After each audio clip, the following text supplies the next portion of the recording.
Di tengah sunyi rumah batu di tepi oasis, di bawah gemerlap bintang gurun dan aroma kapsa yang menggoda, Laila, seorang janda yang setia pada kesepian, terjebak dalam kehangatan tak terduga bersama Yazid, penghuni kos terakhir yang tak pulang saat Idul Fitri. Antara desiran angin gurun dan suara adzan yang samar, akankah mereka mampu menahan godaan cinta yang tumbuh di antara pasir dan rempah? Malam sunyi senyap, penghuni rumah besar di tepi oasis Al-Wadi sudah pada kembali ke kampung halaman. Tinggal aku sendiri di rumah batu yang luas ini, janda tanpa anak, hanya ditemani gemericik air dari kolam kecil di depan beranda yang dihiasi mozaik. Aku baru mau duduk di ruang tamu sambil menikmati teh mint yang harum, tapi tiba-tiba suara gemerincing tembaga dari dapur terdengar. Langkah kaki, suara panci beradu pelan. Oh iya, Yazid, dia satu-satunya penghuni kos yang belum kembali ke kampungnya. Katanya tak kebagian tiket karavan. Kasihan juga sih, tapi ya di umurku yang sudah kepala 4 ini. Ada pria lajang seperti dia di rumahku jadi hiburan tersendiri di tengah aroma rempah za'atar yang menguar dari souk terdekat. Aku melangkah ke dapur, pura-pura mengecek, dan benar saja, dia sedang berdiri di depan tungku. Celana pendek hitam dan jubah putih tipisnya terlihat kontras dengan kulit sawo matang itu. Rambutnya agak acak-acakan, seperti baru bangun dari tidur di bawah naungan pohon kurma. Masih betah di dapur malam-malam gini, Yazid? Tanyaku sok santai. Yazid sedikit terkejut, tapi cepat tersenyum. Senyumnya itu, aduh bikin lututku lemas seperti pasir gurun yang lembut. Lapar. Mau bikin roti pita? Aku nyengir, mendekat ke meja dapur, pura-pura merapikan kendi minyak zaitun. Lah, kasihan amat, besok Idul Fitri malah makan roti pita polos. Yazid menggaruk kepalanya canggung. Iya, gimana lagi, belum sempat belanja di souk. Aku melipat tangan di dada, menatapnya dari ujung kepala sampai ujung kaki. Besok makan di sini aja ya, saya masak kapsa sama Harira. Daripada kamu makan roti pita polos terus. Matanya sedikit membesar, seperti tak percaya. Wah, boleh banget, tapi apa nggak repot? Aku tertawa kecil, memainkan anak rambutku yang terlepas dari ikat kepala. Repot sih enggak, tapi kamu harus nemenin ngobrol ya, biar nggak sepi. Yazid tersenyum, kali ini lebih lebar. Siap, saya temenin sampai bosan. Ah, anak ini, cara ngomongnya bikin jantungku nggak karuan. Aku berdehem, lalu pura-pura sibuk merapikan peralatan dapur. Ya sudah, cepat makan, habis itu istirahat, besok saya tunggu, jangan telat. Yazid mengangguk sambil tersenyum lagi, dan aku tanpa bisa menahan diri, malah melirik punggungnya saat ia berbalik menuju tungku, diiringi suara adzan maghrib yang samar dari masjid di kejauhan. Pagi hari biasanya ramai dengan suara pedagang di Souk Al-Wadi, tapi di rumah kos ini masih saja sunyi. Hanya desiran angin gurun yang membawa aroma kurma kering. Aku baru selesai mandi dengan air dari sumur oasis, mengenakan jubah tipis motif bunga-bunga yang jadi favoritku karena adem dipakai. Aku tahu, jubah ini memang agak tembus pandang kalau kena cahaya matahari yang menyelinap lewat jendela. Apalagi aku malas pakai apa-apa di dalam pagi ini, tapi ya siapa juga yang mau lihat.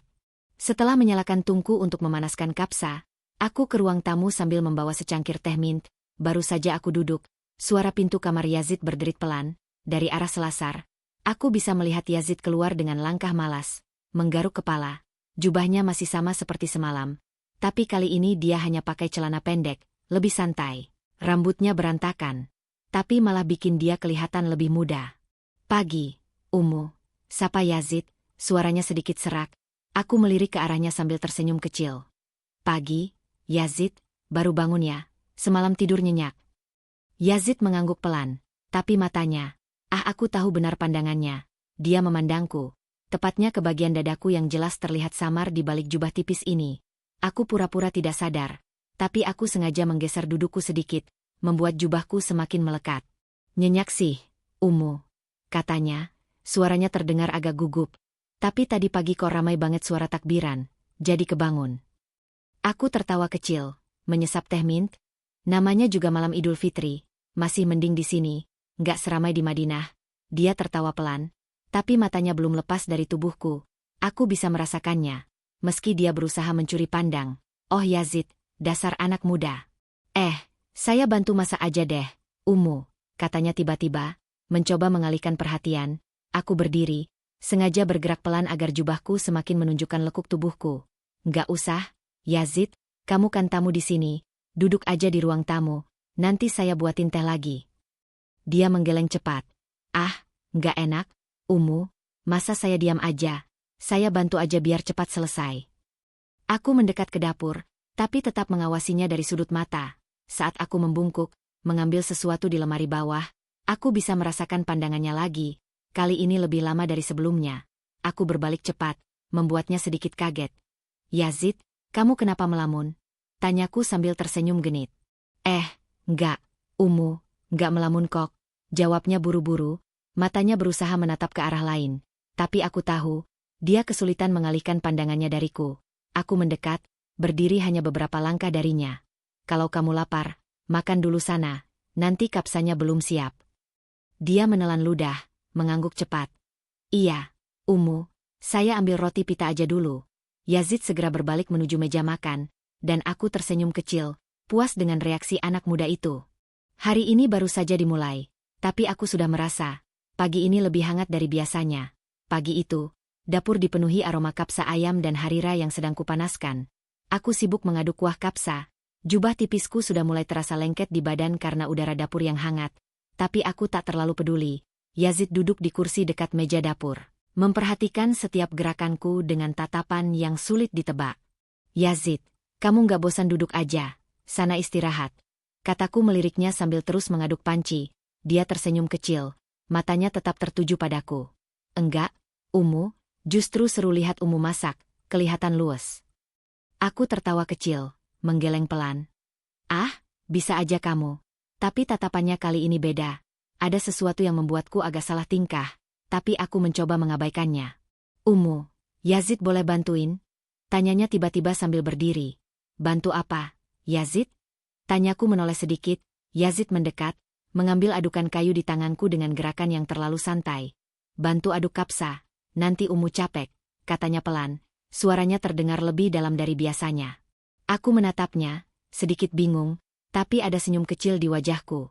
Tumben, Yazid, perhatian amat. Dia tidak menjawab, malah saat berdiri di sampingku, tubuhnya terlalu dekat, lengannya menyentuh lenganku. Aku bisa merasakan kehangatan tubuhnya. Yazid, jangan dekat-dekat gitu, nanti tumpah, kataku pelan, mencoba memberi jarak, tapi dia tetap di sana. Matanya menatapku, bukan ke panci. Umu cantik banget pagi ini. Ucapnya pelan, hampir seperti bisikan. Aku terkesiap, jantungku tiba-tiba berdebar. Yazid, jangan bercanda. Ah, ini panas loh. Aku nggak bercanda, Umu, katanya lagi. Suaranya makin pelan tapi jelas.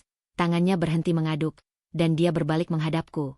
Aku terdiam, nafasku terasa berat. Apalagi saat dia menatap mataku begitu dalam. Ini bukan seperti Yazid yang biasanya. Anak ini mulai berani, mulai nekat. Yazid, jangan kayak gini, nggak sopan tahu. Tegurku berusaha mengembalikan suasana, tapi dia malah tersenyum kecil. Langkahnya maju sedikit, membuat jarak di antara kami semakin tipis. Tapi Umu nggak marahkan. Ini yang Umu mau kan? Ucapnya berbisik pelan. Aku tergagap, mencoba mencari kata-kata. Ini nggak benar. Yazid, kamu itu cuma anak kos di sini. Nggak boleh. Sebelum aku selesai bicara, tangannya tiba-tiba menyentuh pinggangku, lembut tapi penuh keberanian. Aku terkesiap, tubuhku membeku, nafasku mulai tak teratur. Umu, aku nggak bisa nahan lagi, katanya dengan suara serak. Umu bikin aku nggak bisa berpikir jernih. Aku menatapnya, kaget sekaligus bingung. Yazid, ini nggak bisa, lepasin tanganmu, tapi aku tidak bergerak. Aku tahu aku harus menolak, harus mendorongnya menjauh. Tapi entah kenapa tubuhku tetap diam. Hanya menatap wajahnya yang begitu dekat. Umu nggak marah kan? Nggak apa-apa ya? Umu, tenang aja. Tanyanya lagi, suaranya hampir seperti bisikan. Aku menelan ludah, mencoba bersikap tegas, mencoba menghempaskan tangannya. Tapi ketika dia semakin mendekat, bibirnya hanya beberapa senti dari wajahku, hatiku mulai goyah. Yazid, jangan, Yazid, kataku pelan. Suaraku hampir tidak terdengar, hingga aku tak bisa bicara lagi. Tubuhku mengikuti ketika aku diarahkan untuk membelakanginya dan... sudahlah, Yazid sudah memulainya. Perlahan namun membuatku tak mampu untuk menghentikan. Kenapa aku bisa nurut? Aku nggak tahu. Tubuhku merespons mengikuti. Dan di dapur pagi itu, aku hanya bisa membiarkan segalanya berjalan begitu saja. Di tengah aroma kapsa yang masih menguar dan desiran angin gurun dari jendela. Aku duduk di dapur sambil mengaduk teh mint hangat, jubahku masih sama. Meski sedikit kusut setelah kejadian barusan, aku masih tersenyum sendiri, memikirkan apa yang baru saja terjadi di sudut dapur ini. Aku tidak menyangka, pagi yang awalnya biasa saja berubah jadi begitu mendebarkan. Dari kamar mandi, suara gemericik air dari pancuran tembaga terdengar. Yazid sedang mandi. Sebelum masuk, aku sempat mendorongnya pelan sambil tersenyum. Sudah, mandi sana. Nanti nggak enak kalau ada yang datang dari Soap. Dia cuma tertawa kecil, mengangguk tanpa banyak kata, tapi senyumnya nggak hilang. Aku menyiapkan sarapan di meja makan, piring-piring tembaga berisi kapsa ayam, roti pita, dan harira sudah tertata rapi. Saat Yazid keluar dari kamar mandi, dia terlihat segar. Jubahnya yang baru seperti pas banget, dan rambutnya masih sedikit basah. Yazid, sini, makan, perut pasti lapar kan? Panggilku, mencoba bersikap santai, meski jantungku masih deg-degan, dia mendekat, duduk di kursi di depanku. Wah, kelihatannya enak banget, Umu, tadi masaknya sepenuh hati ya. Aku tersenyum kecil, melirik ke arahnya. Bisa aja kamu, tapi ya, masak buat tamu kan harus spesial. Dia tertawa, mengambil roti pita dan mulai menyendok kuah kapsa ke piringnya. Saya nggak berasa anak kos lagi, Umu, sudah kayak keluarga sendiri di sini. Aku cuma mengangguk pelan, ikut mengambil makanan yang ada di meja. Ya sudah, anggap saja begitu, keluargamu di kampung pasti sudah sibuk ya, ada yang tanya kapan kamu pulang. Yazid terdiam sejenak, menatap piringnya, kemudian dia mulai cerita. Iya, Umu, tapi saya bilang mungkin telat sehari. Umu saya sudah biasa kalau saya suka dadakan kayak gini. Aku mengangguk, menyimak. Kamu anak keberapa sih? Anak kedua dari 3 bersaudara. Kakak saya sudah nikah, punya anak 1. Adik saya masih di madrasah. Umu, jelasnya sambil tersenyum. Umu saya sering nanya kapan saya nyusul nikah, katanya biar cucunya banyak. Aku tertawa kecil, menyuap sedikit harira ke mulutku. Wah, berarti Umu kamu sudah nggak sabar ya? Kalau kamu sih, nikahnya pasti gampang, banyak yang suka sama kamu kan? Dia tertawa pelan, menatapku sambil menggeleng. Ah, Umu, jangan ngejek dong, nggak gampang tahu, apalagi kalau standarnya tinggi. Aku tersenyum, sengaja membalas tatapannya dengan pandangan menggoda. Standar tinggi, maksudnya kamu nyari yang kayak apa? Yazid tampak berpikir sebentar, lalu menjawab sambil tersenyum kecil. Yang dewasa, perhatian, bisa bikin nyaman, pokoknya yang kayak Umu. Aku terbatuk kecil, pura-pura sibuk mengambil air putih. Kamu ini, bisa aja, gombalnya keterlaluan. Dia tertawa lagi, tapi kali ini tidak berkata apa-apa. Kami makan dalam keheningan sebentar. Hanya suara sendok tembaga dan piring yang saling beradu. Tapi suasana terasa berbeda di bawah sinar matahari yang menyelinap lewat jendela berlapis kain. Setelah selesai makan, Yazid bersandar di kursinya, menatapku dengan wajah santai, tapi ada senyum kecil di sudut bibirnya. Makasih, Umu, sarapannya enak banget. Aku mengangguk pelan, tersenyum tipis. Sama-sama, Yazid, kalau mau tambah, ambil sendiri ya, jangan malu-malu. Dia mengangguk, lalu berdiri membantu merapikan piring di meja. Pagi ini terasa begitu ringan, seperti tidak ada beban, tapi di sudut hatiku, aku tahu ini hanya awal dari sesuatu yang lebih besar. Setelah selesai sarapan, aku duduk di ruang tamu sambil mengipasi diri dengan tangan. Udara pagi ini terasa hangat, tapi mungkin kehangatan itu juga karena suasana yang tadi di dapur. Yazid keluar dari dapur, membawa 2 gelas teh mint manis. Dia menaruhnya di meja depan kami, lalu duduk santai di sofa berlapis kain tenun. Umu, teh mintnya udah siap, biar saya yang bikin, katanya sambil menyodorkan 1 gelas ke arahku. Aku menerima gelas itu dengan senyuman. Wah, calon suami idaman banget nih, masakin kapsa tadi, terus bikinin teh juga. Dia hanya tertawa kecil, lalu menyandarkan tubuhnya ke sofa. Kalau Umu Laila yang bilang, berarti saya lulus dong. Aku tersenyum menggoda. Tergantung, kamu lulusnya pakai nilai pas-pasan atau sempurna. Yazid tertawa lagi, menatapku dengan mata yang seolah menyimpan sesuatu. Kalau soal nilai sempurna, saya masih belajar, Umu, tapi kalau gurunya seperti Umu, saya yakin bisa cepat paham. Aku pura-pura melotot, menahan tawa. Ih, kamu ini, ada-ada aja, jangan ngegombal terus, nanti kebiasaan. Dia hanya tersenyum tipis, lalu mengaduk-aduk tehnya. Setelah suasana sedikit tenang, Yazid tiba-tiba berbicara. Umu, saya tadi dapat kabar dari teman. Katanya saya baru dapat tiket karavan besok. aku langsung menoleh ke arahnya. Oh, jadi kamu masih di sini sampai sehari lagi? Yazid mengangguk, memasukkan 1 sendok madu lagi ke dalam tehnya. Iya, Umu, jadi masih bisa bantu-bantu di sini kalau dibutuhin. Aku tersenyum tipis, lalu menyandarkan tubuhku ke sandaran sofa. Kalau gitu, kamu harus siap nemenin aku terus ya. Soalnya aku sendirian di rumah, nggak ada yang nemenin ngobrol. Yazid melirikku, menatapku dengan senyum kecil. Siap, Umu, saya temenin sampai Idul Fitri usai. Aku terdiam di ambang pintu, uap dari pancuran tembaga memenuhi ruangan, dan di tengahnya, aku melihat Yazid berdiri di bawah air dengan tubuhnya yang basah kuyup. Dia menoleh dengan ekspresi terkejut, tapi anehnya, dia tidak berkata apa-apa. Mata kami saling bertemu selama beberapa detik, sebelum aku buru-buru menutup wajah dengan tangan. Astagfirullah, Yazid, kamu lagi mandi di sini. Suaraku bergetar, antara kaget dan sesuatu yang lain. Yazid tetap diam, sepertinya dia tidak tahu harus bereaksi bagaimana. Aku mengintip sedikit dari celah di antara jariku dan, ya Allah, tubuhnya terlihat jelas. Air mengalir dari rambutnya hingga ke dadanya yang kokoh. Aku buru-buru menoleh ke samping, mencoba menenangkan detak jantungku yang tiba-tiba berdebar cepat. Aku nggak tahu kamu ada di sini, kataku pelan. Berusaha terdengar kesal, meski ada nada malu di suaraku. Saat aku berbalik hendak keluar, tiba-tiba tangannya menarik lenganku. Aku terkesiap, tubuhku sedikit tersentak ke belakang. Tunggu, Umu, katanya dengan nada pelan tapi tegas. Aku menoleh, menatapnya dengan mata membelalak. Yazid, apa-apaan kamu? Tanyaku gugup, dia tidak menjawab, tatapannya tajam. Tapi ada sesuatu di matanya yang membuatku tidak bisa berpaling. Umu Laila, tadi pagi Umu bilang saya harus nemenin teruskan.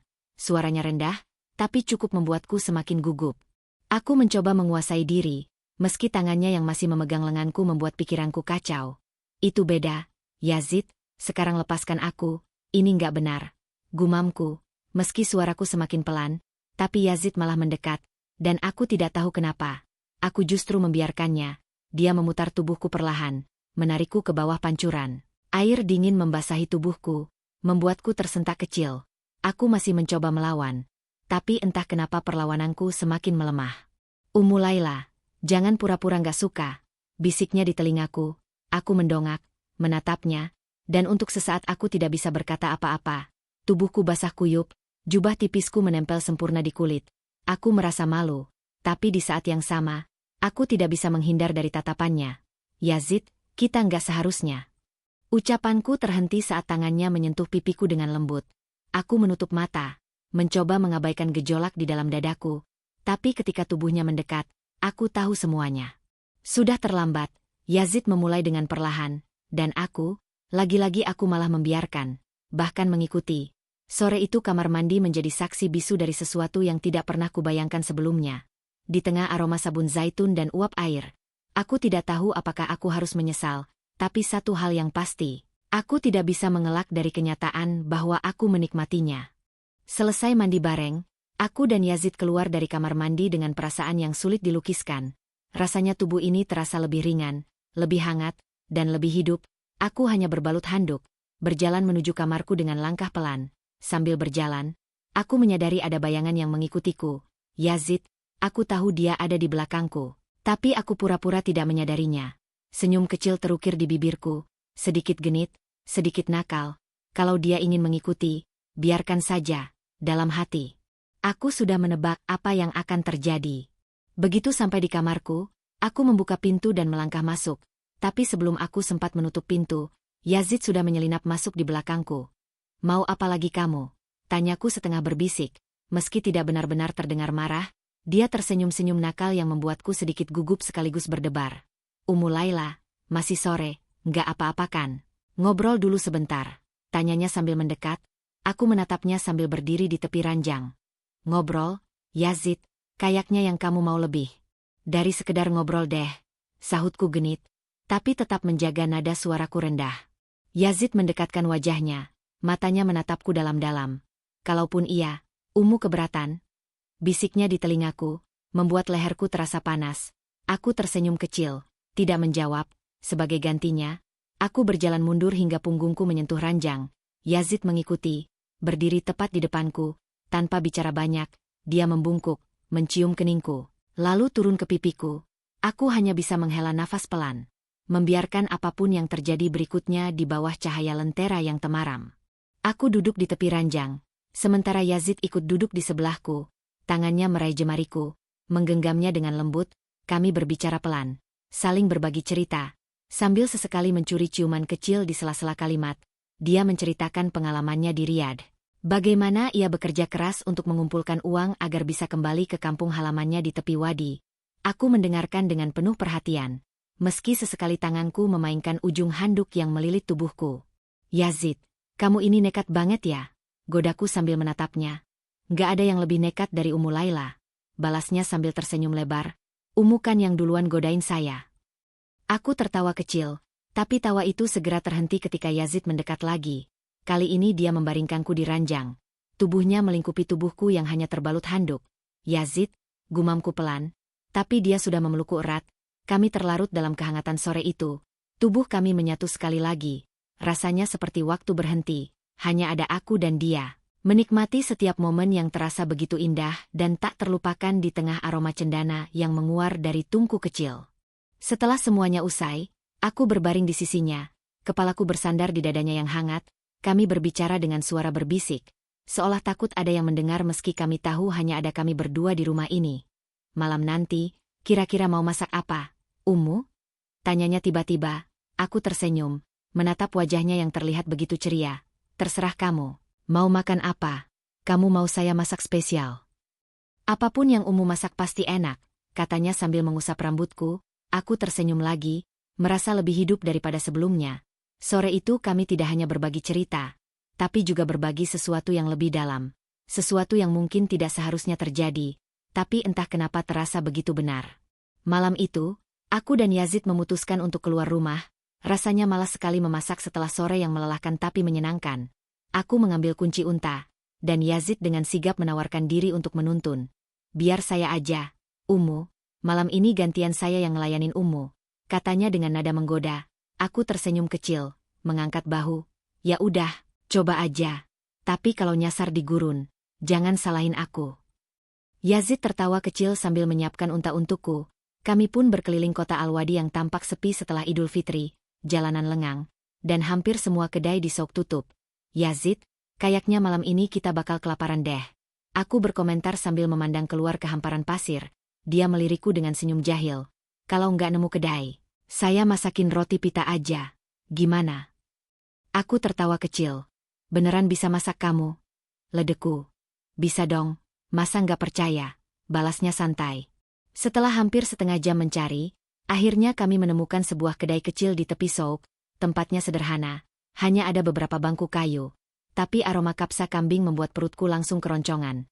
Aku semangat memesan 2 porsi kapsa spesial dengan tambahan lapneh. Sementara itu, Yazid hanya mengamati dengan senyum tipis. Kalau lapar, Ummu lucu juga ya.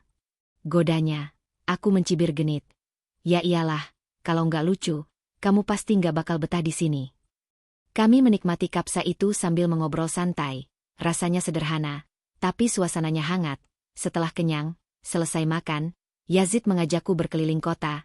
Kami melewati oasis kecil, masjid tua, bahkan berhenti sebentar di tepi wadi untuk menikmati angin malam. Aku membuka tudungku, membiarkan udara gurun yang sejuk masuk. Sesekali aku menoleh ke arahnya, dan selalu mendapati dia mencuri pandang. Ada apa, Yazid? Kok lihatin aku terus? Tanyaku menggoda. Dia tersenyum kecil, mengalihkan pandangan ke jalan. Gak ada apa-apa, Ummu. Saya cuma senang aja. Bisa begini, sama Ummu rasanya beda. Kata-katanya membuatku terdiam sejenak. Aku pun merasakan hal yang sama. Ada sesuatu yang berubah di antara kami di bawah langit penuh bintang. Larut malam, kami kembali ke rumah. Saat masuk ke dalam, aku tidak langsung menuju kamarku. Sebaliknya, aku berdiri di depan pintu, menatap Yazid yang tampak ragu untuk kembali ke kamarnya. Yazid, panggilku pelan. Dia menoleh. Iya, Ummu. Aku menarik nafas dalam-dalam, lalu menarik tangannya dengan lembut. Temenin aku di kamar ya, kamu besok mau pulang kan? Temenin aku dulu malam ini. Yazid terkejut, tapi dia tidak menolak. Dia mengikutiku masuk ke kamar dengan langkah pelan. Saat pintu tertutup, aku berbalik, menatapnya dengan senyum tipis. Terima kasih udah nemenin aku malam ini. Bisikku sebelum dia meraih tanganku dengan hangat. malam itu terasa begitu berbeda. Yazid yang biasanya malu-malu dan agak kaku, malam ini berubah. Ada sesuatu dalam caranya memeluk, menyentuh, dan memperlakukanku yang membuatku merasa istimewa. Dia tidak terburu-buru, tidak hanya sekedar memenuhi gairah, dia membuatku merasa seperti wanita paling berharga di dunia. Di tengah aroma minyak oud yang samar dari lentera. Saat semuanya selesai, aku terbaring di sisinya, masih dengan nafas yang sedikit tersengal. Aku melirik ke arah Yazid yang mulai tampak lelah setelah membuatku lemas. Rambutnya acak-acakan, dan dadanya naik turun perlahan. Tapi senyum kecil di wajahnya tak pernah hilang. Aku berbaring miring, memandangi wajahnya yang mulai terpejam. Jari-jariku dengan lembut menyisir rambutnya yang basah oleh keringat. Yazid, panggilku pelan. Dia membuka matanya, setengah menoleh ke arahku dengan senyum tipis. Iya, Umu. Aku menggeleng sambil tersenyum. Enggak, cuma manggil aja. Kamu kelihatan capek. Dia mengangguk kecil, matanya mulai berat. Iya, capek, tapi senang. Jawabannya membuatku tersenyum lebih lebar. Ada rasa hangat yang menjalar di dadaku. Aku menyadari, malam ini bukan hanya tentang momen fisik. Ini tentang kedekatan yang baru pertama kali kurasakan dengan seseorang. Aku menggeser tubuhku lebih dekat, menyandarkan kepalaku di dadanya, dia melingkarkan lengannya di pundakku, dan aku bisa mendengar detak jantungnya yang perlahan menenangkan. Yazid, panggilku lagi, kali ini lebih pelan, gumamnya, matanya hampir tertutup sepenuhnya. Terima kasih, kataku singkat, dia hanya tersenyum samar, kemudian memejamkan matanya sepenuhnya. Nafasnya mulai teratur, pertanda dia sudah benar-benar lelah dan terlelap. Aku tetap terjaga, memandangi wajahnya yang tertidur. Damai, ada rasa puas, bahagia, dan entah apalagi yang bercampur di hatiku. Senyuman kecil terus menghiasi wajahku. Malam itu aku merasa utuh. Selamat malam, Yazid, bisikku pelan, meskipun aku tahu dia sudah tidak mendengarnya, di tengah aroma cendana yang masih menguar di kamar. Pagi itu, aku masih terjaga, meski semalaman aku tidak memejamkan mata.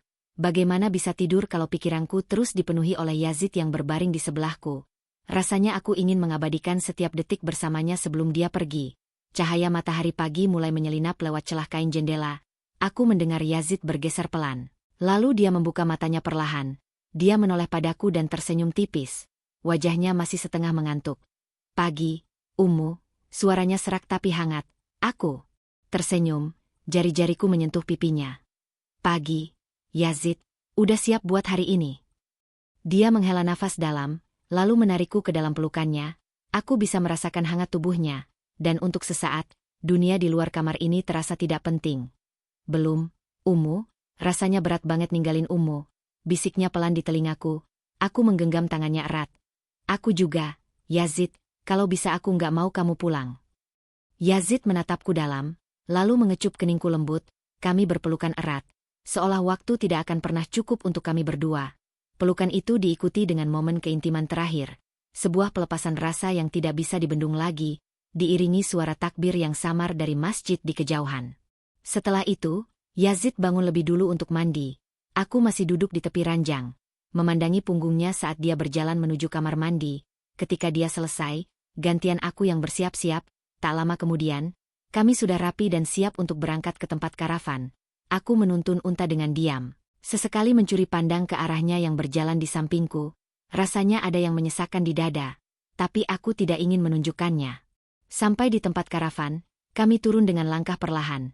Aku menggandeng tangannya erat, tidak peduli kalau ada pedagang souk yang mungkin memperhatikan. Jaga diri di kampung ya, Yazid, kataku dengan suara sedikit bergetar. Yazid tersenyum, menggenggam tanganku lebih erat. Iya, Umu, nanti pas saya balik lagi ke sini, jangan lupa sama saya ya. Aku tertawa kecil, meski mataku terasa panas. Mana mungkin lupa. Ketika karavan mulai datang, Yazid memelukku erat untuk terakhir kalinya sebelum berangkat. Aku berusaha keras menahan air mata saat dia melangkah menuju unta. Aku berdiri di tepi oasis, melambaikan tangan sampai karavan itu menghilang di balik bukit pasir. Dalam hati aku terus berharap, entah kapan, aku ingin melihat dia kembali lagi ke sini, ke rumahku, ke hidupku.